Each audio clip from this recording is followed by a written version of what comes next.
আমাদের সেনাবাহিনী আমরা জানি দেশপ্রেমিক। আর একটা দল, যেই দলটা মজলুম, এর নাম হচ্ছে বাংলাদেশ জামাতে ইসলামী।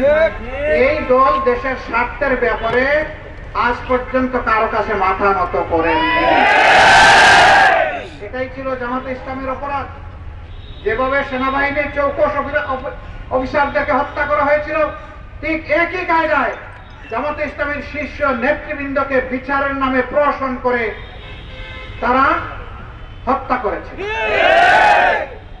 বন্ধুগণ, হত্যা করে আদর্শকে নির্মূল করা যায় না।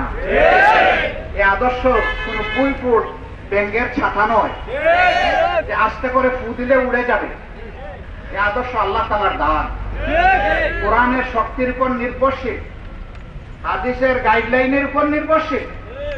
এই আন্দোলনের উপর অতীতে যারাই আঘাত দিয়েছে তাদের হাত পুড়ে ছাই হয়ে গিয়েছে। আমাদের কষ্ট হয়েছে, আমরা আমাদের নেতৃবৃন্দকে হারিয়েছি। আল্লাহ তাআলার দরবারে দোয়া করি, জালিমরা যে সমস্ত নেতৃবৃন্দকে, কর্মী বাহিনীকে হত্যা করেছে, আল্লাহ তাদের সকলকে শহীদ হিসেবে কবুল করুন। আমাদের হাজার হাজার সহকর্মীকে পঙ্গু করা হয়েছে। দুই একজনের জীবন্ত দেহ থেকে চাকু দিয়ে চোখ খুলে ফেলা হয়েছে। থানায় সুস্থ মানুষ ধরে নিয়ে মেজে শুয়ে তাদের পায়ে গুলি করে পা বিচ্ছিন্ন করে ফেলা হয়েছে। আমরা এই কষ্টগুলো বয়ে বেড়াচ্ছি। শুধু কি তাই? হাজার হাজার মামলা, লাখ লাখ কর্মীদেরকে জেলে নেওয়া না, এখানেও থেমে যায়নি। আমাদের দোকানপাটে লুণ্ঠন চালানো হয়েছে, চাকরি থেকে আমাদের লোকদেরকে বরখাস্ত করা হয়েছে। আমাদের ঘর বাড়ি, যুদ্ধের সময় কোনো দেশে এটা হয় না, গোল্ড রোজার চালিয়ে আমাদের নেতৃবৃন্দের ঘর বাড়িকে ধ্বংস করা হয়েছে। এত এত কষ্ট আমরা বয়ে বেড়াচ্ছি। বাংলাদেশে এরকম মজলুম আরেকটি সংগঠন নেই। কিন্তু এবার যখন পরিবর্তন হলো, 15.5 বছরের ধারাবাহিক কষ্টের বিস্ফোরণ যখন ঘটলো, আমাদের কলিজার টুকরা, বুকের ধন তরুণ ছাত্র সমাজের নেতৃত্বে যে আন্দোলন শুরু হয়েছিল 2009 সাল থেকে, সেই আন্দোলন এসে পরিসমাপ্তি টানলো 2024 সালের 5ই আগস্ট। আমরা ঘোষণা দিয়েছি, আমাদেরকে যত কষ্ট দেওয়া হয়েছে, হত্যা করা হয়েছে, গুম করা হয়েছে, ইজ্জত লুণ্ঠন করা হয়েছে, সম্পদ লুণ্ঠন করা হয়েছে, এরপরেও আমরা কারো উপর প্রতিশোধ নেব না। কারণ প্রতিশোধ প্রতিহিংসার সৃষ্টি করে, আর প্রতিহিংসা বিদ্রোহ এবং অশান্তির আগুন জ্বালিয়ে দেয়। আমরা আমাদের দেশকে বিদ্রোহী এবং অশান্তি সৃষ্টিকারীদের দিকে ঠেলে দিতে পারি না।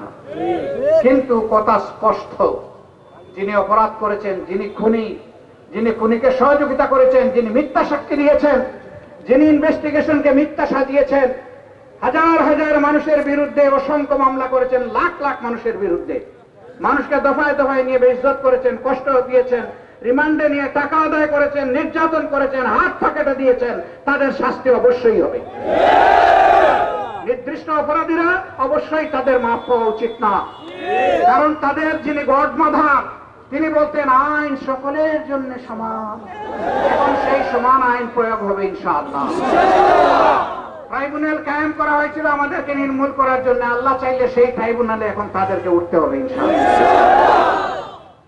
অন্যকে গর্তে ফেলে হত্যা করার জন্য যারা ষড়যন্ত্র করে, আল্লাহ সেই গর্তেই তাদেরকে ফেলে তাদের উপরে শাস্তি আরোপ করে।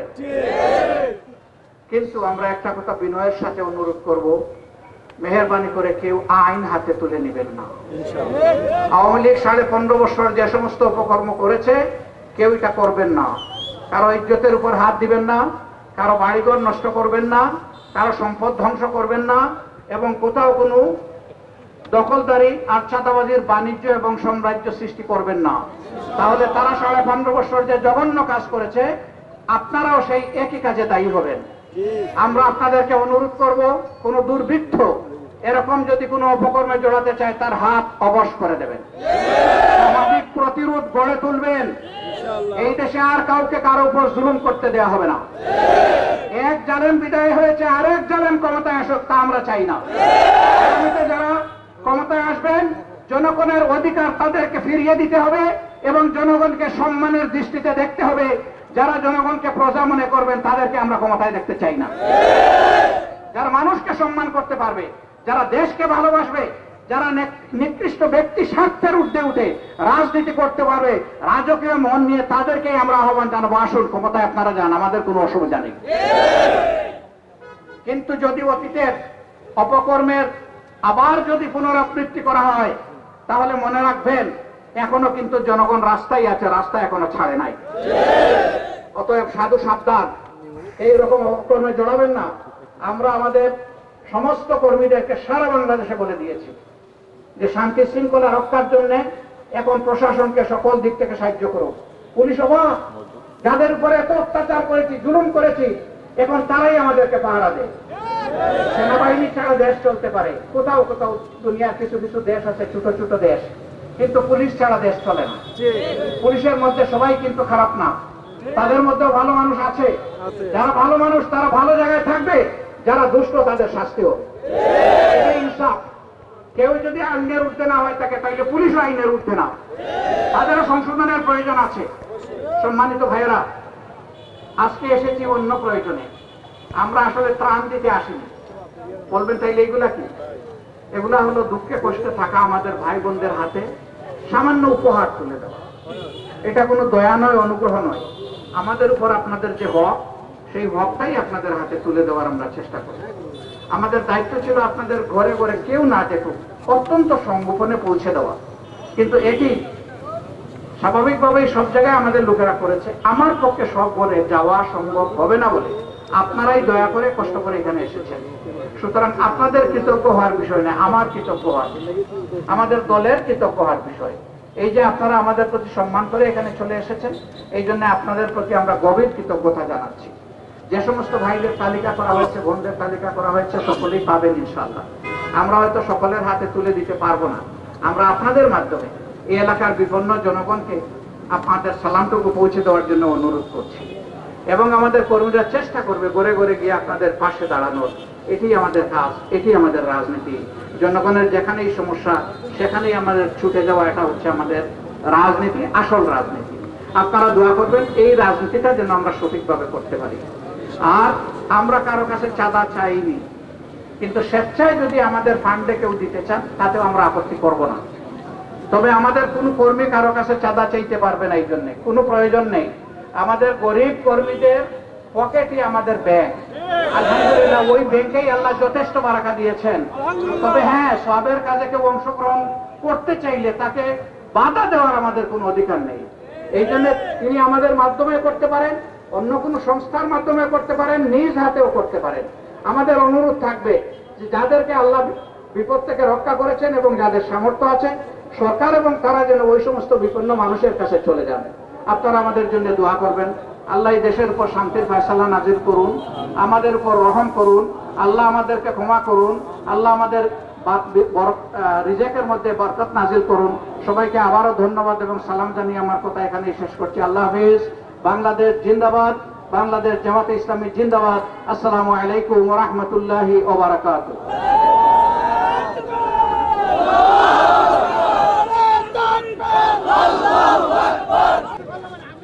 দেখেন, প্রতিবেশী নিয়েই আমাদের চলতে হবে, প্রতিবেশী বদলানো যায় না। আমরা ভারতকে এবারকার মতো আমরা সর্বশেষ বলে দিব যে ভবিষ্যতে তারা এটা করবে না। আমরা ধরে নিচ্ছি যে তারা এটা ইন্টেনশনালি করে নাই। যদি তারা ইন্টেনশনালি করে থাকে অথবা আনইনটেনশনালি করে থাকে, ভবিষ্যতে আর এটা করা ঠিক হবে না, চলবে না। যদি তারা আমাদের এই অনুরোধ না মানে, তাহলে স্বাভাবিকভাবে আন্তর্জাতিক কিছু নিয়মকানুন আছে, আমরা তার আশ্রয় নিব ইনশাআল্লাহ, এবং জনগণকে নিয়ে আমরা তার প্রতিবাদ করব। অনেকগুলা জঞ্জাল সৃষ্টি হয়েছে গত 15.5 বৎসরে, আপনারাই তার সাক্ষী আর আমি সাক্ষী। এরকম 15.5 বছরে কি আমি আপনাদেরকে একবার পেয়েছি? পাই নাই। কেন পাই নাই? কারণ ভয়ের একটা সংস্কৃতি সৃষ্টি করে রাখা হয়েছিল সর্বস্তরে, যার কারণে মানুষ মুখ খুলে স্বাধীনভাবে কিছুই করতে পারে নাই। আজকে এই জায়গায় কেবল আমরা পা রেখেছি। এটুকুর জন্য তাদেরকে সঙ্গত সময় দিতে হবে। আমরা বলবো না যে এটা দীর্ঘ সময় হোক, বছরের পর বছর হোক, 1 বছর 2 বছর হোক, তা বলবো না। আবার এটাও বলবো না যে 2-3 মাসে সব করে দিবে, এটা বাস্তবতা না। এই জন্য আমরা আশা করি যে এর ভিতরেই সঙ্গত একটা সময়ের ভিতরে তারা সব কিছুকে গুছে একটা সুষ্ঠু ক্রেডিবল নির্বাচন জনগণকে উপহার দিয়ে তারা চলে যাবেন। এই মুহূর্তে আমাদের রাজনীতি আর নির্বাচনের না, এখন আমাদের রাজনীতি হচ্ছে বিপন্ন মানুষের পাশে দাঁড়ানো, শহীদ পরিবারের পাশে যাওয়া, যারা আহত হয়েছে তাদের সুচিকিৎসার ব্যবস্থা করা এবং বন্যায় যে মানুষগুলো এখন কষ্টে আছে তাদের দুর্ভোগের অংশীদার হওয়া। তার পাশাপাশি আইন শৃঙ্খলা পরিস্থিতি রেস্টোর করা, সকল ধর্মের মানুষকে নিয়ে কোনো সংখ্যাগুরু সংখ্যালঘু আমরা মানি না। আপনারা কয়েকদিন ধরে দেখছেন আমাদের পরিষ্কার বার্তা, এই দেশে আল্লাহ যাকেই পয়দা করবেন সে যে কোনো ধর্মের মানুষ হোক, সকলের অধিকার সমান। এখানে কোনো সংখ্যাগুরু নাই, এখানে কোনো সংখ্যালঘু নাই। হ্যাঁ, গণহত্যাকারীদের বিরুদ্ধে আমরা বিচার চাইব কিনা, আমাদের আন্তর্জাতিক আদালতে যাওয়া লাগবে না। উনারা যে আন্তর্জাতিক আদালত দেশে সৃষ্টি করেছেন এখানেই উনাদের বিচার হবে ইনশাআল্লাহ। ইসলামিক দলগুলোর সাথে আপনাদের বৈঠক চলতেছে, এটা দিয়ে কি বার্তা? না, আমরা শুধু ইসলামিক দলগুলোর সাথে বৈঠক করছি বিষয়টা এমন না, সকল দলের মতের লোকদের সাথেই আমরা এখন মত বিনিময় করছি যে সবাই মিলে দেশটাকে কিভাবে আমরা সম্মিলিতভাবে সামনের দিকে আগাতে পারি। হিংসা নয়, প্রতিহিংসা নয়, হাতে হাত ধরে সকল ধর্মের মানুষকে আস্থার একটা জায়গায় কিভাবে আনা যায় সেইটা নিয়ে আমরা সকলের সাথে মত বিনিময় করছি। আওয়ামী লীগ যেহেতু গণহত্যা করেছে এবং সিদ্ধান্ত নিয়ে করেছে, তাদের বিভিন্ন বাহিনীকে সিদ্ধান্ত দিয়ে নামিয়েছে, অনেক দেশে তার উদাহরণ আছে। সেই উদাহরণ যদি আওয়ামী লীগের কপালে জুটে আমাদের কিছু করার নাই।